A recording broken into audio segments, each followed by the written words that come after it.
بسم اللہ الرحمن الرحیم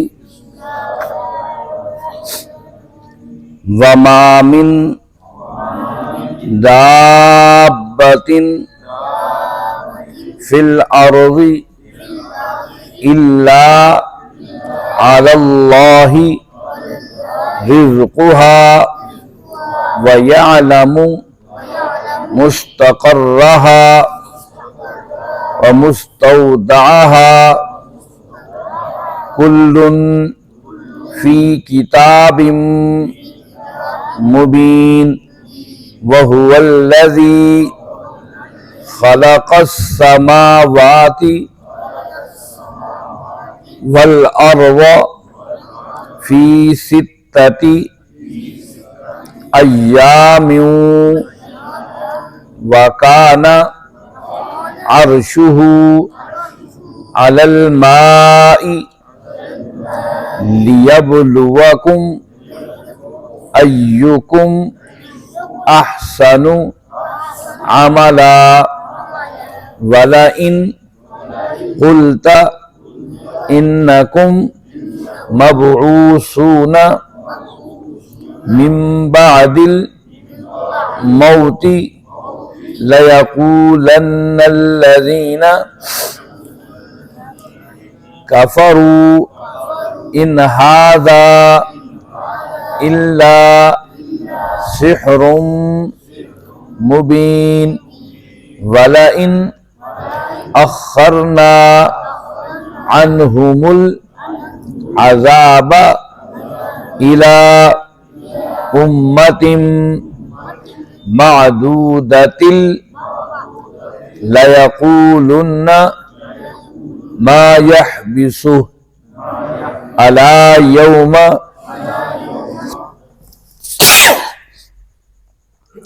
يأتيهم ليس مصروفا عنهم وحاق بهم ما كانوا به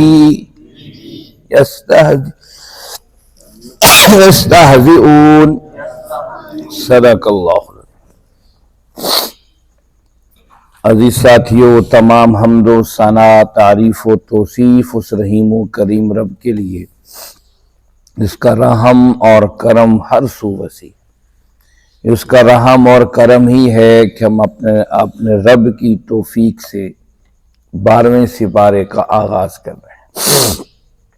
قطرہ قطرہ مل کر ہی سمندر بنتا ہے، اور جب اس سمندر میں آپ اور ہم نے قدم رکھ ہی دیے ہیں، دیکھیے ایک وقت تھا کہ آغاز ہوا تھا، سوچا تھا یہ کہاں کیسے، آج ہم 12ویں سپارے کا آغاز اپنے رب کی توفیق کے ساتھ کر رہے ہیں۔ یہ اللہ کا شکر ہے، جتنا بھی شکر ادا کیا جائے اتنا کم ہے۔ 12ویں سپارے کے آغاز سے پہلے 11ویں سپارے کے آخر کا کچھ حصہ ذہن میں رکھیے۔ آپ نے اس آیت کو پڑھا جس میں اللہ رب العزت نے بتایا کہ نبی کریم صلی اللہ علیہ وسلم کے سامنے کچھ لوگ تو وہ تھے جو انکار کر رہے تھے، کچھ لوگ وہ تھے جو منافقتیں کر رہے تھے، ایک اور طبقہ بھی ایسا تھا جو آپ گزرتے وہ منہ لپیٹ کر گزرتا تھا۔ کیوں؟ کہیں ایسا نہ ہو کہ ہمیں کوئی بات سننی پڑے اور پھر اس پر عمل کرنا پڑے، عمل نہ کیا تو ہم لوگ اللہ کے عذاب کے موجب بن سکیں گے، تو اس سے بہتر یہ بات سنو ہی نہ۔ کیا ہمارے ہاں بھی کچھ ایسی کیفیتیں نہیں کہ بات سنو ہی نہ، سنو گے تو اس پہ عمل کرنا پڑے گا، عمل کرنا پڑے گا، نہیں کیا تو پھنس جاؤ گے۔ دیکھو سب سے بڑا جرم علم کا نہ سیکھنا بھی یہ جرم ہے۔ ہم یہ کام تو کر رہے ہیں، کوشش تو کر رہے ہیں علم سیکھنے کی، جو علم نہیں سیکھ رہے ان پر دوہرا جو ہے وہ پکڑ ہے، علم نہ سیکھنے کی اور اس پر نہ عمل کرنے کی۔ ہم ایک کام تو کوشش کر ہی رہے ہیں نا کہ سیکھیں اللہ کیا کہتے ہیں، اس کے نبی کریم صلی اللہ علیہ وسلم نے کس طریقے سے اللہ کے پیغام کو ہم تک پہنچایا۔ تو اسی میں ہم نے یہ پڑھا بھی تھا کہ اللہ تم اپنے آپ کو چھپا رہے ہو، اللہ تو تمہارے جسم کے کپڑوں کے اندر چھپے ہوئے جسم کو بھی جانتا ہے، اور اس سے بڑھ کر تمہارے سینے کے اندر جو کچھ ہے وہ بھی جانتا ہے۔ یہ تھی گزشتہ آیت۔ آج کی آیت جو 12ویں پارے کی پہلی ہے، اب اللہ رب العزت اپنی باتوں کو، قدرتوں کو آگے بتا رہے ہیں۔ فرمایا اعوذ باللہ من الشیطان الرجیم وما من دابۃ، نہیں ہے کوئی چیز چلنے پھرنے والی فی الارض زمین میں، الا علی اللہ رزقھا، اس کا رزق اللہ ہی کے ذمہ ہے، وَيَعْلَمُ، وہ جانتا ہے مستقرہا، اس کے ٹھکانے کو، وَمُسْتَوْدَعَہا، اور اس کے عارضی ٹھکانے کو، کُلٌّ فی کتاب مبین، ہر چیز اس نے اپنی کتاب کے اندر لکھ دی ہے۔ اس آیت میں سب سے پہلی بات اللہ رب العزت نے بتائی کہ رزق بڑی اہمیت کی حامل چیز ہے۔ انسان کو دیکھیے اسی کے پیچھے بھاگا دوڑا پھر رہا ہے، پرندوں کو دیکھیے صبح اسی رزق کی تلاش میں نکلتے ہیں، آپ زمین کے جانوروں کو دیکھیے اسی سے رزق سے ہی پیٹ بھرتے ہیں۔ ایون یہ کہ جو اب سردیوں کا موسم آ رہا ہے، کچھ اللہ کی مخلوق زیر زمین سو جائے گی، سانپ ہے، دیگر دوسری چیزیں ہیں، وہ سردیوں میں باہر نہ نکلیں گے، نیچے زمین کے نیچے سو جائیں گے، وہ بھی آپ رزق کا بندوبست کر کے نیچے جائیں گے اور سکون سے سو جائیں گے، اور کبھی کوئی مسئلہ ہوا آپ رزق کو اپنے پاس ہی رکھیں گے اور پائیں گے۔ رزق بڑی اہمیت کی حامل چیز ہے، انسان اسی کے لیے ایک دوسرے کو قتل تک کر دیتا ہے، چاہے وہ قتل جسمانی ہو، چاہے وہ جذبات کا قتل ہو، چاہے کسی کے ارادوں کا قتل ہو، ہم رزق کے پیچھے ایسے آنکھیں بند کر کے دوڑے پھر رہے ہیں۔ اللہ رب العزت نے اس آیت میں پہلی آیت فرمایا وَمَا مِن دَابَّةٍ فِي الْأَرْضِ، انسان سمیت روئے زمین پر جو چیز بھی چلنے پھرنے رینگنے والی ہے، اللہ کہتے اس کا رزق میرے ذمہ ہے، اس کا رزق میرے ذمہ ہے۔ اور حقیقت حال یہ ہے، ہم خود اپنے زندگیوں کا جائزہ لیں، جب ہم اکیلے تھے ہمارا رزق بھی محدود تھے، ہم جوں زندگی کے مراحل آگے بڑھاتے چلے گئے، شادی ہوئی رزق اللہ نے تھوڑا سا اور بڑھا دیا، جب بچے ہوئے اللہ نے اور رزق بڑھا دیا۔ آپ دیکھیے اپنی زندگی کا جائزہ لیجئے، جوں آپ نے قدم آگے بڑھایا آپ کی فیملی بڑھتی چلی گئی، رزق کے وسائل بھی بڑھتے چلے گئے۔ یہ کہاں سے سسٹم آیا ہے؟ یہ کس نے کیا ہے؟ تو اللہ فرماتے ہیں اِلَّا عَلَى اللَّهِ رِزْقُهَا، یہ رزق اس رب کے ذمہ ہے۔ دنیا چاہے کتنی منصوبہ بندی کر لے، بعض دفعہ حیران ہوتے ہیں بڑے دنیا میں جو قتل عام ہوتے ہیں اس کے پیچھے بھی، اور پیچھے کئی بیماریاں چھوڑ کر اس لیے دنیا کے اندر آبادی بڑھ گئی ہے، اس کو کچھ کنٹرول کرنا چاہیے۔ برتھ کنٹرول جیسے شعبے ہم لوگوں نے قائم کر رکھے ہیں، مسلم نان مسلم علاقوں کے اندر اس قسم کی تنظیم منصوبہ بندی کی ساری کوششیں جد و جہد موجود ہیں، لیکن اللہ کا خزانہ ایسا وسیع ہے، وہ خود کہہ رہا ہے اِلَّا عَلَى اللَّهِ رِزْقُهَا، رزق ہمارے ذمہ۔ ہمیں یہ کیوں نہیں نظر آتا؟ انسان ہو یا جانور، اس کی پیدائش سے پہلے ہی اللہ نے اس کے رزق کا انتظام کر دیا۔ ایک بچہ پیدا ہوتا ہے، ابھی پیدا ہوا نہیں ہے، اللہ نے پہلے ہی اس کی جو وہ غذا ہے جو اس کو چاہیے پیدا ہوتے ہی اللہ نے اس کی ماں کے اندر رکھ دی ہے۔ ان جانوروں میں دیکھیے وہاں پر بھی ایسا ہی معاملہ ہے۔ تو اللہ فرماتے جو اتنا زبردست نظام کے ساتھ چل رہا ہے، تو تمہیں ہاتھ پاؤں دینے کے بعد، قوت طاقت دینے کے بعد، کیا وہ طاقت وہ جو تمہارے پیدائش سے پہلے تمہارے رزق کا انتظام کر رہی ہو تم سے کھینچ جائے گی؟ ایسا نہیں ہے۔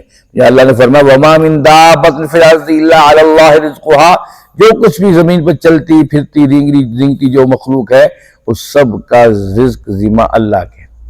اسی پر بس نہیں، وَيَعْلَمُ، وہ جانتا مستقرها، اس کے مستقل ٹھکانے کو بھی جانتا ہے، وَمَسْتَوْدَعَهَا، اور عارضی ٹھکانوں کو بھی جانتا ہے۔ صرف اس نے رزق کے معاملے نہیں، ان کے ٹھکانوں کو بھی جانتا ہے۔ وہ ایک انسان کے ٹھکانوں کو بھی جانتا ہے، اور چھوٹی چھوٹی چونٹیاں، جراثیم اور عجیب مخلوق، سب کے ٹھکانے، یہ کہاں سے نکلتے ہیں، کہاں رہتے ہیں، کہاں جاتے ہیں، اس کے بارے میں وہ جانتا ہے۔ کیسا بڑا رب ہے، تم بڑے بڑے مسائل لے کر پھر رہے ہو، اس باریکیوں کو بھی جانتا ہے جو تمہاری نگاہوں سے بھی اوجھل ہے۔ یا مستقر اور مستودع کا لفظ استعمال ہوا ہے، اگر آپ کو یاد ہو تو سورہ انعام کے اندر بھی یہ دو لفظ استعمال ہوئے تھے، مستقر اور مستودع۔ مستقر کسے کہتے ہیں، مستودع کسے کہتے ہیں؟ مستقر کہتے ہیں مستقل ٹھکانے کو، مستودع کہتے ہیں عارضی ٹھکانے کو۔ بعض مفسرین اس سے مراد یہ لیا ہے مستقر رہا یہ دنیا ہے جس میں انسان نے رہنا ہے، اور مستودع ماں کا پیٹ ہے جہاں عارضی طور پر رہنے کے بعد اس نے باہر آ جانا ہے۔ بعض محدثین نے اس سے مراد یہ لی ہے کہ یہ دنیا ایک انسان کا عارضی ٹھکانہ ہے، اور پھر قبر جو ہے مستودع ہے، عارضی لمحہ ہے، اس سے گزر کر پھر ہم نے آخرت کی طرف جانا ہے، وہ اچھی طرح کا مستقل زندگی ہے۔ بہرحال یہ دونوں باتیں بھی موجود ہوں، دونوں باتیں صحیح کہ ماں کا پیٹ ہو یا دنیا کا پیٹ ہو یا قبر کا پیٹ ہو، یہ عارضی زندگیاں ہیں جس سے گزر کر ہم نے مستقر اس مستقل ٹھکانے کی طرف جانا ہے، جس کے بارے میں قرآن نے آخرت کے لفظ استعمال کیا ہے۔ تو یاد اللہ فرماتے ہیں میں ان سب کے معاملات کو جانتا ہوں کہ قبر کے اندر، ماں کے پیٹ کے اندر، عارضی ٹھکانہ دنیا کے اندر وہ کیا کر رہا ہے، کہاں پر ہے، کس طریقے سے ہے، اور مستقل زندگی میں اسے کیا کرنا ہے۔ کل فی کتاب مبین، ہر چیز اس نے کھلی اور واضح کتاب میں لکھ لیا ہے۔ کتاب المبین سے یہاں مراد لوح محفوظ ہے، جہاں پر ہر انسان کی تقدیر اور معاملات کو پہلے سے لکھ دیا گیا ہے۔ وَهُوَ الَّذِي، وہی ہے جس نے خلق السماوات والارض، پیدا کیا آسمانوں اور زمین کو، فی ستۃ ایام، 6 دنوں میں، وَكَانَ عَرْشُهُ، اور اس کا عرش تھا، عَلَى الْمَاء، پانی پر، لِيَبْلُوَكُمْ، تاکہ تمہاری آزمائش کرے، اَيُّكُمْ، کون ہے تم میں احسن عملا، جو اچھے کام کر کے آتا ہے۔ وَلَئِن قُلْتَ إِنَّكُمْ مَبْعُوثُونَ، اگر آپ میرے محبوب صلی اللہ علیہ وسلم انہیں کہتے ہیں مبعوثون، زندہ کیے جاؤ گے، من بعد الموت، اپنے مرنے کے بعد، لَيَقُولَنَّ، تو یہ کہتے ہیں الذین، جن لوگوں نے کفروا، کفر کیا، ان ھذا، یہ کہ الا سحر مبین، یہ تو کھلا جادو ہی ہے اور کیا ہے۔ اس آیت میں بڑی اہم باتیں بتائیں۔ اس آیت کو سمجھنے سے پہلے قرآن مجید کی 2 باتیں یاد رکھیے۔ اس کی تشریح جب سورہ آل عمران ہم پڑھ رہے تھے، میں نے اس کی تشریح کی تھی، لیکن ہم لوگ فطرتی انسان بھلک کر ہے، انسان نسیان سے نکلا ہے۔ نسیان کا مطلب بھول جانے والا۔ انسان جب بھول جاتا ہے، اسی بھولے پر تو اللہ نے 1,24,000 انبیاء کو بھیجا، بار بار بھیجا، یہاں تک کہ آقا کریم صلی اللہ علیہ وسلم کو بھیجا، اور پھر اس کے بعد فرمایا العلماء ورثۃ الانبیاء، علماء جو ہیں وہ انبیاء کے وارث ہیں۔ اب یہ یاد دہانی علماء اس امت کے لوگوں کو کرائیں گے۔ یاد ہوگا کہ ہم نے یہ بات پڑھی تھی سورہ آل عمران کے اندر، اللہ نے فرمایا کچھ آیتیں محکمات ہیں، کچھ متشابہات ہیں۔ محکمات یہ ہیں کہ بالکل واضح احکام، لا الہ الا اللہ ایک ہے، محمد رسول اللہ صلی اللہ علیہ وسلم، محمد صلی اللہ علیہ وسلم اللہ کے رسول ہیں، اس کی شریعت ہے، اس کا قانون ہے، ایک ریاست ہے، ایک نظام ہے، یہ ساری باتیں جو ہیں محکم آیات۔ کچھ متشابہات ہیں، وہ متشابہات ایسے ہیں بظاہر نہیں پتہ چلتا اس کا معنی مفہوم کیا ہے، مقصد کیا ہے، اس سے کئی مقاصد، کئی باتیں، کئی توجیہات اس سے نکلتی ہیں، اور اللہ نے فرمایا متشابہات کے پیچھے مت پڑیے، کہ متشابہات سن لیجئے، اس سے کوئی عقیدے پر فرق نہیں پڑتا ہے۔ دوسری بات یہ ہے اللہ نے متشابہات کو بھی آہستہ آہستہ کھولا۔ کئی ایسی باتیں ہیں جو اس زمانے میں عرب کے لوگ سمجھ نہیں رہے تھے، لیکن جو سائنس آگے بڑھتی چلی گئی اور آہستہ آہستہ انسان جب ترقی کے مراحل طے کرتا گیا، کچھ متشابہات کھلتے چلے گئے۔ ہو سکتا ہے یہ آیات جو ابھی ہم پڑھنے لگے ہیں، اس کا ترجمہ تشریح آنے والے حالات کے اندر اس کی اور وضاحت آگے بڑھتی چلی جائے کہ کیا معاملات۔ اس میں فرمایا وَهُوَ الَّذِي، وہی ہے جس نے خلق السماوات والارض، آسمانوں اور زمین کو پیدا کیا، فی ستۃ ایام، 6 دنوں کے اندر۔ پہلی بات تو یاد رکھی، ایام یوم سے نکلا ہے، یہ عربی زبان کا لفظ ہے۔ یوم ہم کہتے ہیں عربی زبان میں دن کے نکلنے سے لے کر غروب آفتاب تک، یہ ایک یوم ہے، ایک دن ہے عربی زبان کے اندر۔ پھر سمجھ لیجئے یوم کا لفظ ایک دن میں استعمال ہوتا ہے، دن پر۔ دن کیا ہے؟ سورج نکلے گا اور غروب ہوگا، اس نکلنے سے غروب ہونے کے درمیانی دورانی وقت کو ہم یوم کہتے ہیں۔ لیکن جس وقت کی یہ بات ہو رہی ہے، جب تو سورج تھا ہی نہیں، سورج تو تھا ہی، ابھی تو اللہ فرمان ہے کہ ہم نے آسمان اور زمین کو پیدا کیا، سورج تو بعد میں پیدا ہوا۔ اب یہاں یوم سے مراد کیا ہے؟ یہاں دن سے مراد، دن تو ہوتا ہے سورج نکلنے اور غروب ہونے کے بعد، وہاں تو ابھی سورج کی پیدائش ہی نہیں ہوئی، ابھی تو زمین و آسمان کی پیدائش کے تذکرے ہو رہے ہیں۔ اس سے مفسرین نے یہ لیا کہ یوم سے مراد ادوار ہیں، زمانے ہیں، دور ہے۔ یہ 6 زمانوں کے اندر، 6 ادوار کے اندر، وہ ادوار کتنے تھے، ان کی مدتیں کیا تھیں، وہ اللہ ہی بہتر جانتے ہیں۔ اس سے 6 ادوار ہیں، 6 زمانوں، 6 ادوار کے اندر جا کر اس کی تکمیل ہوئی۔ وہ 6 ادوار، 6 زمانے کتنے تھے، وہ اللہ کے ایام ہیں، اللہ ہی ان کو بتاتے ہیں۔ جیسے کہ کہا گیا میدان حشر ایک دن کا ہوگا، لیکن بتاؤ 50,000 سال کا ایک دن ہوگا، اب اس میں کتنے زمانے، کتنے وقت ہیں، وہ اللہ بہتر جانتے ہیں۔ یہ یاد رکھے، فی ستۃ ایام، 6 ایام، 6 دن وہ اللہ کے ہیں، وہ 6 دن کتنے بڑے تھے، کیسے تھے، وہ اللہ بہتر جانتے۔ وَكَانَ عَرْشُهُ عَلَى الْمَاءِ، اور اس کا عرش پانی پر تھا۔ اب پانی کہاں سے آ گیا؟ یہ پانی کیسے آ گیا؟ کسی نے کہا ہائیڈروجن اور آکسیجن مل کر جو ہے یہ پانی بن رہا تھا، یہ سارا نظام پانی پر تھا۔ جس طرح بھی ہے، یہ وہ متشابہات ہے جس کے بارے میں ابھی تک سائنس کھوج نہیں کر سکی۔ ہو سکتا ہے، قرآن زندہ کتاب ہے، قرآن ہر دور ہر زمانے کی کتاب ہے۔ قرآن کو اس زمانے جو اتر رہا تھا، اس زمانے میں ان چیزوں کی، ان باتوں کی عام سمجھ نہیں تھی۔ اس زمانے میں عربی فصاحت و بلاغت کی زبان تھی۔ عرب کے لوگ دیکھتے تھے کس کی زبان فصیح اور بلیغ ہے، تو قرآن کی سب سے پہلی جو اثر عرب کے دلوں پر کیا، اس کی فصاحت و بلاغت نے کیا، جس کا جواب ان کے پاس نہیں تھا۔ جو ترقی کرتا چلا گیا، زمانہ وقت سائنس کی طرف بڑھا، ٹیکنالوجی کی طرف بڑھا، قرآن نے کئی باتیں نکالی۔ قرآن اس زمانے میں بات کر رہا ہے کہ سمندر کے اندر راستے ہیں، دریائی راستے بھی ہیں، نہری راستے بھی ہیں، جبکہ عقل جانتی سمندر تو ایک سا پانی نظر آتا ہے۔ لیکن جب یہ قرآن پہنچا ہمارے اس دور میں، جب یہ انگریزوں کا دور تھا، جب جہاز رانوں نے دیکھا قرآن بتاتا ہے کہ وہاں میٹھے پانی کے نہریں اور چشمے ہیں سمندروں کے اندر، تو حیران ہو گئے۔ ان کا یہ تو قرآن کیا اس کو اتارنے والا، اس کو پڑھانے والا کیا سمندروں کا جہاز ران تھا؟ کہا اس شخصیت نے کبھی تو سمندر دیکھا ہی نہیں۔ ان کا پھر ہمیں مسلمان کر لو، اتنی یہاں بات ہم نے 40 50 60 سالوں کی سمندری سفروں کی محنت کے بعد ہم نے پہچانا کہ سمندر کے اندر بھی نہریں ہیں اور میٹھے پانی کے چشمے ہیں۔ اب ہمیں پتہ چلا ہے 50 60 سال زندگی میں، تم کہتے ہو 23 سال کے اندر اس نے پیغام اللہ کا سنا دیا اور وہ سمندر بھی نہیں دیکھا، اتنی بڑی بات بتا کے۔ تو کہنے کی بات یہ، قرآن آہستہ آہستہ اپنے آپ کو کھولتا چلا جاتا ہے۔ ہو سکتا ہے اس کا معنی مفہوم کل سائنس ٹیکنالوجی جان لے کہ اللہ کا عرش پانی پر کیسے تھا۔ بہرحال یہ متشابہات ہیں، ہمیں اس پر ایمان لے کر آنا ضروری ہے۔ لیکن اصل چیز اگر آگے بات بتا دیں، لیبلوکم، یہ سارا کائنات کا نظام کیوں بنایا گیا؟ تاکہ تمہاری آزمائش کی جا سکے۔ ایکم احسن عملا، تم میں سے اچھے کام کون کر کے آتا ہے۔ یعنی اللہ نے کہا کہ تمہارے عمل سے نام مراد ان باتوں پر نہیں ہے۔ یہی تو بات ہے، آج ہم جھگڑنے لگ گئے، نور بشر کے جھگڑے، حاضر ناظر کے جھگڑے، اور یہ اللہ کہتے ہیں ایکم، یہ باتیں نہیں ہیں، باتیں تم کر کے کیا آئے ہو، یہی وہ سوال ہے، یہی وہ بات ہے۔ اس وقت انہوں نے پوچھا تھا تو مشرکین عرب آئے اللہ کے نبی صلی اللہ علیہ وسلم کو کہنے لگے، یا رسول اللہ، اے محمد صلی اللہ علیہ وسلم، آپ بات تو کر رہے ہیں، ہم آپ کی بات سمجھ رہے ہیں، بالکل ٹھیک ہے۔ اب شراطن لوگوں نے کہا اچھا یہ جو ہمارے بڑے دنیا سے رخصت ہو گئے، یہ جنت میں ہے کہ جہنم میں؟ اب یہ بات بڑی سوال تھی۔ اب وہ حضور کہتے ہیں کہ جی وہ جہنم میں ہے، کیونکہ جس نے اسلام قبول نہیں کیا، توحید کو نہیں مانا، رسالت کو نہیں مانا، وہ تو مسلمان ہی نہیں ہے۔ وہ تو تھے ہی مشرک، کعبے کے اندر 360 بت رکھ کے ان کی پوجا کرتے تھے۔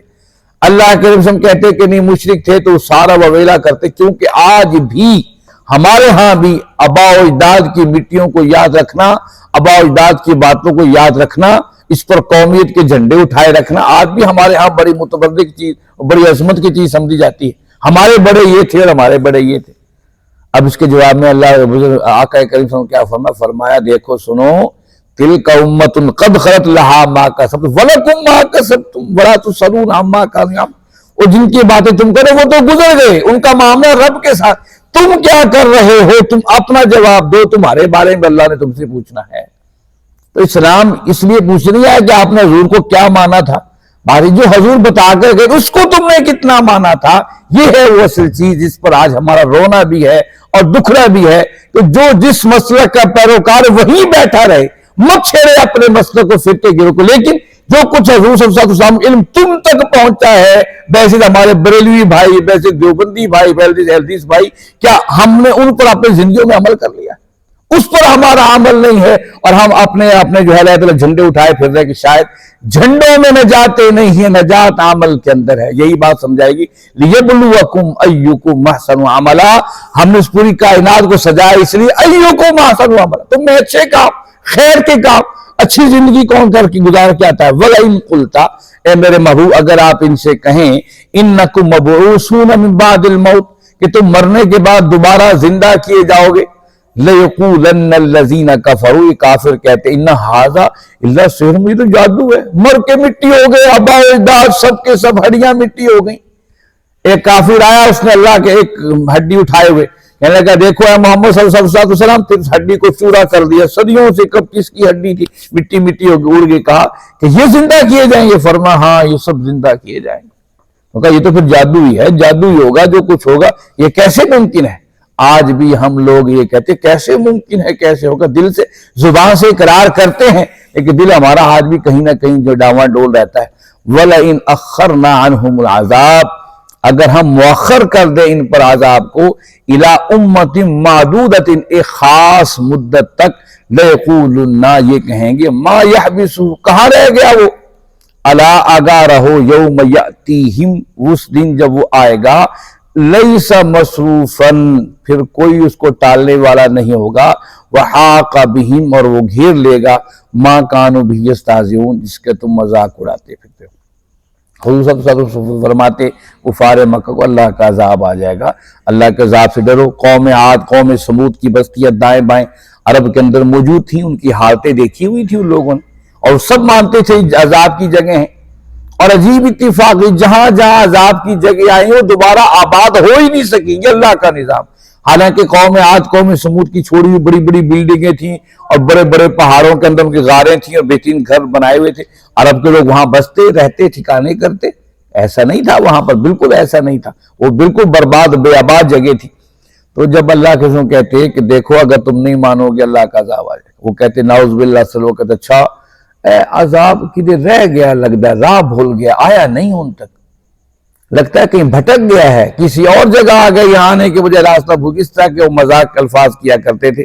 اللہ رب العزت فرمایا وَلَئِنْ أَخَّرْنَا عَنْهُمُ الْعَذَابَ، اگر ہم ان پر عذاب کو مؤخر کر دیں، إِلَىٰ أُمَّةٍ مَعْدُودَةٍ، امت کا مطلب گروہ بھی ہے، لیکن امت گروہ افراد سے مل کر بنتا ہے، تو چند افراد کے مجموعے کو امت کہا جاتا ہے۔ یہاں امت معدود مطلب یہ کہ چند معدود وقت تک اگر اللہ اپنے عذاب کو مؤخر کر دے، لَيَقُولُنَّ مَا يَحْبِسُهُ، تو یہ کہتے کہاں رہ گیا وہ، آیا نہیں ابھی تک عذاب۔ الا آگاہ رہو، خبردار ہو جاؤ، یوم یاتیہم، اس دن جس دن وہ عذاب آ گیا، لیس مصروفاً، پھر تمہارا کہیں ٹھکانہ نہیں رہے گا، پھر وہ ذرا برابر بھی اپنی کمی بیشی نہیں دکھائے گا، انہم حاق بہم، اور وہ گھیر لے گا ما کانوا بہ یستہزئون، جس کا مذاق اڑاتے۔